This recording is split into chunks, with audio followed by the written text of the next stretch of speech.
Chiaramente mi assumo per intero la paternità di questa sconfitta e ho completamente sbagliato formazione,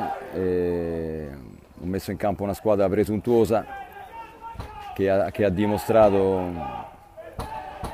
tutto ciò che non si deve fare per vincere una partita di prima categoria, ossia presunzione, scarso e brutto approccio alla gara,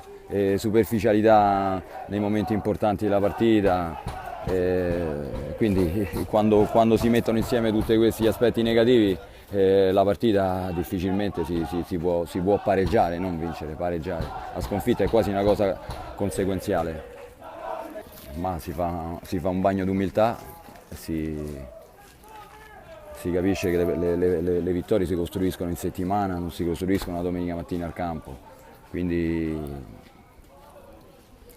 l'aspetto più negativo è stata la presunzione, quindi sotto questo punto di vista caratterialmente si può lavorare, ma insomma qui sono ragazzi che hanno superato tutti i 20 anni, se nasce presuntuosi difficilmente si muore umili, quindi se questo è un problema di questa squadra non è certo il mio. Io sono il più umile degli allenatori e delle persone, quindi se non riesco a trasmettere la mia umiltà alla mia squadra evidentemente sbaglio in qualche cosa.